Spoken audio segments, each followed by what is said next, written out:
اعوذ باللہ من الشیطان الرجیم بسم اللہ الرحمن الرحیم۔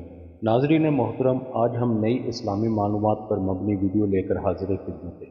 آج ہمارا موضوع ہے حضرت ادریس علیہ السلام۔ حضرت ادریس علیہ السلام مصر کے شہر منفیس یعنی منف میں پیدا ہوئے۔ لوگ انہیں ہرموز کہتے تھے۔ یہ سورانی زبان کا ایک لفظ ہے۔ ہرموز کے معنی ہے تجربے کار اور مضبوط رائے والا۔ بعض اہل علم کے خیال کے مطابق آپ بابل کے شہر یعنی عراق میں پیدا ہوئے، پھر ہجرت کر کے مصر پہنچے۔ بہت سے ناظرین اس بات سے لا علم ہوں گے کہ آپ علیہ السلام کا اصل نام اخنوخ تھا۔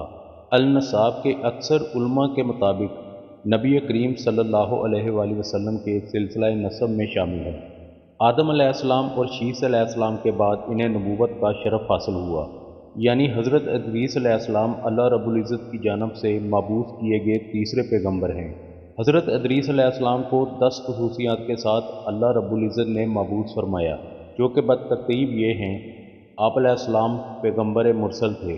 آپ علیہ السلام پر 30 صحیفے نازل ہوئیں۔ آپ علیہ السلام نے دنیا میں علم نجوم کو پیش کیا تھا۔ دنیا میں سب سے پہلے قلم کے ساتھ خط آپ علیہ السلام نے تحریر فرمایا۔ آپ علیہ السلام نے سب سے پہلے کپڑے کی صنعت کو ایجاد کیا۔ آپ علیہ السلام نے جنگ کے لیے اسلحہ ترتیب دیا۔ آپ نے کفار کی اولاد کو قیدی بنایا۔ آپ نے دنیا میں سب سے پہلے کپڑا زیب تن کیا۔ آپ علیہ السلام نے جہاد کا طریقہ کار بتایا۔ اولاد قبیل کی طرف سے جو شیطان کے چنگل میں پھنس چکے تھے، ان کی دشت و ہدایت واسطے آپ علیہ السلام کو اللہ رب العزت نے نبی بنا کر بھیجا، تاکہ آپ علیہ السلام ان کو اچھے اخلاق کی تعلیم دے اور وہ حق کے باری تعالیٰ کی طرف میلان کر سکے۔ معزز دوستو، حضرت ادریس علیہ السلام نہایت ہی عبادت گار، پارسا اور نیک صفت انسان تھے۔ آپ علیہ السلام ہمیشہ روزہ رکھا کرتے تھے اور 12,000 تسبیح روزانہ پڑھا کرتے تھے۔ روایات کے مطابق حضرت ادریس علیہ السلام نے دنیا میں لوگوں کو سب سے پہلے لکھنے، پڑھنے اور تعلیم حاصل کرنے کا درس دیا، بلکہ اپنی زندگی کا زیادہ تر حصہ اسی درس و تبلیغ میں صرف کر دیا۔ چنانچہ لوگ آپ علیہ السلام کو ادریس یعنی درس دینے والا کہہ کر پکارنے لگے۔ آپ علیہ السلام کا حضرت شیس علیہ السلام سے 5ویں پشت سے تعلق تھا۔ حضرت شیس علیہ السلام کی وفات کے بعد حضرت شیس علیہ السلام کے پیروکار بہت محدود تعداد میں رہ گئے۔ اولاد قبیل کفر، شرک، بدکاریوں، سیاہکاریوں، بے حیائی اور بے مروتی کا سلسلہ عام کر رکھا تھا۔ زناکاری، شراب نوشی عام بات تھی۔ اللہ تعالیٰ کے بنائے ہوئے پاکیزہ رشتوں کی پہچان تک ختم ہو چکی تھی۔ بت پرستی، آگ کی پوجا عام تھی۔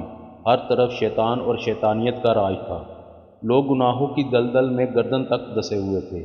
حضرت آدم علیہ السلام اور حضرت شیس علیہ السلام کی قائم کردہ شرع اور حدود اور اللہ تعالیٰ کے احکامات کو کرچی کرچی پیروں میں روندا جا رہا تھا۔ اب ان کی نافرمانیاں اس حد تک بڑھ چکی تھی کہ اللہ رب العزت نے اس قوم کی رشد و ہدایت اور اصلاح کو پیش نظر ایک نبی بھیجنے کا فیصلہ کیا اور اس عظیم منصب کے لیے حضرت شیس علیہ السلام کی نسل سے حضرت ادریس علیہ السلام کو چنا۔ حضرت ادریس علیہ السلام میں وہ تمام خوبیاں موجود تھیں جو اللہ کے نبی کی شان ہوتی ہیں۔ حضرت ادریس علیہ السلام اور حضرت آدم علیہ السلام کے دین کے پیروکار نہایت ہی عالی اوصاف کے مالک، عبادت گار اور انتہائی سچے پکے اور راست باز انسان تھے۔ نبوت عطا ہوتے ہی آپ علیہ السلام نے وعظ و تبلیغ کا کام اور بھی زور و شور سے شروع کیا، مگر اب صورتحال یہ پیدا ہوئی، ان بھٹکے ہوئے بیرا روی کے شکار لوگوں کو آپ علیہ السلام کی باتیں کانٹے بن کر دل و دماغ میں چبھنے لگیں۔ اس بنا پر وہ آپ علیہ السلام کے دشمن ہو گئے۔ گمراہی اور بے حیائی میں طویل مدت تک وہ لوگ آپ علیہ السلام اور آپ علیہ السلام کے گنے چنے ساتھیوں پر ظلم و ستم کے پہاڑ توڑتے رہے، یہاں تک کہ آپ علیہ السلام اور آپ علیہ السلام کے پیروکاروں نے اور مصر میں دریائے نیل کے کنارے سکونت اختیار کی۔ یہاں پر آنے کے بعد بھی حضرت ادریس علیہ السلام نے درس و تبلیغ کا کام جاری ساری رکھا۔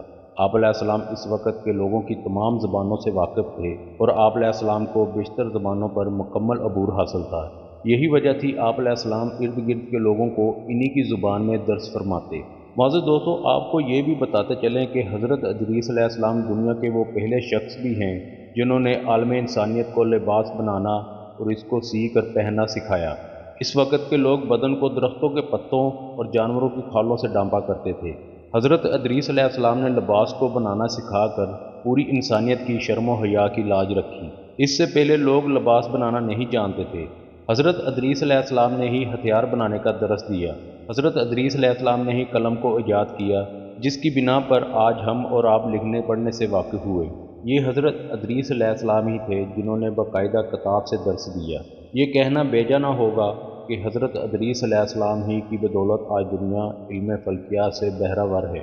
حضرت ادریس علیہ السلام ہی وہ معزز ہستی ہیں جنہوں نے دنیا کو باقاعدہ علم رملہ سے رشناس کرایا۔ پیارے دوستو، حضرت ادریس علیہ السلام کو اللہ تعالیٰ نے بے پناہ علم بخشا اور بلند مرتبہ عطا کیا۔ حضرت ادریس علیہ السلام کا ذکر قرآن پاک میں 2 دفعہ آیا ہے، جیسا کہ قرآن مجید کی سورہ مریم میں ارشاد ربانی ہے، اور اس کتاب میں ادریس کا بھی ذکر کیجیے، بے شک وہ سچے نبی تھے اور ہم نے ان کو بلند مرتبے تک پہنچا دیا۔ جبکہ دوسری جگہ سورہ انبیاء میں خدا تعالیٰ فرماتا ہے، اور اسماعیل اور ادریس اور ذوالکفل کا بھی ذکر کیجیے، یہ سب احکام الہی پر ثابت قدم رہنے والے لوگوں میں سے تھے۔ ناظرین گرامی، قرآن پاک کی مسند تفسیر کے مطابق حضرت ادریس علیہ السلام حضرت نوح علیہ السلام سے 1000 سال قبل پیدا ہوئے۔ روایت ہے کہ جب حضرت ادریس علیہ السلام کا وقت وصال قریب آیا تو اللہ سبحانہ تعالیٰ نے ایک دوست فرشتہ حضرت ادریس علیہ السلام کی طرف بھیجا۔ تو حضرت ادریس علیہ السلام نے کہا، کیا تم میرا پیغام ملک الموت تک پہنچا دو گے کہ میں اتنی نیکیوں میں اضافہ چاہتا ہوں، یعنی موت میں مہلت دی جائے تاکہ میں نیک اعمال میں اضافہ کر سکوں۔ تو دوست فرشتہ بولا، آپ میری پیٹھ پر سوار ہو جائیں۔ تو حضرت ادریس علیہ السلام نے ایسا ہی کیا۔ جب چوتھے آسمان پر پہنچے تو ملک الموت ملے۔ اس دوست فرشتے نے آپ علیہ السلام کا پیغام دیا تو ملک الموت حیرت سے کہنے لگے، ادریس علیہ السلام اب کہاں ہے؟ تو دوست فرشتے نے جواب دیا، وہ میری پیٹھ پر سوار ہے۔ جواب سنتے ہی ملک الموت نے حضرت ادریس علیہ السلام کی روح قبض کر لی، اور پھر ملک الموت سے کہنے لگے، جب اللہ تعالیٰ مجھے اس بات کا حکم دے رہا تھا تو میرے بندے ادریس علیہ السلام کی روح چوتھے آسمان پر قبض کرنا، تو میں حیرت زدہ تھا کہ ادریس علیہ السلام تو زمین پر ہیں اور مجھے حکم الہی ہے کہ چوتھے آسمان پر روح قبض کروں۔ پیارے دوستو، حضرت ادریس علیہ السلام کی زندگی میں 2 چیزیں بہت نمایاں حیثیت رکھتی ہیں، واعظ و تبلیغ اور اولاد قبیل کے ساتھ جہاد۔ کیونکہ حضرت ادریس علیہ السلام کو واعظ و تبلیغ پر ملکہ حاصل تھا، تو ان کی پہلی کوشش یہی رہی کہ واعظ و تبلیغ کے ذریعے اولاد قبیل کو راہ راست پر لایا جائے تاکہ وہ بد اخلاقیوں اور بدکاریوں سے پاک ہو کر ایک اللہ کی عبادت کرنے لگے۔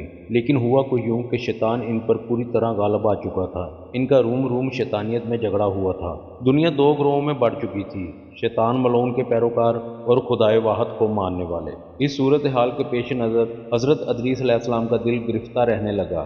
1000 کوششوں کے باوجود بھی کوئی تدبیر کارگر نہ ہوئی، تو آپ علیہ السلام نے اللہ تعالیٰ کے حکم سے اولاد قبیل کے ساتھ جہاد کیا، جس میں اللہ پاک نے انہیں کامیابی سے ہمکنار فرمایا اور بہت سے لوگ دین حق کی جانب راغب ہو گئے۔ اس دنیا سے رخصت ہوتے وقت آپ علیہ السلام کی عمر 300 سال تھی۔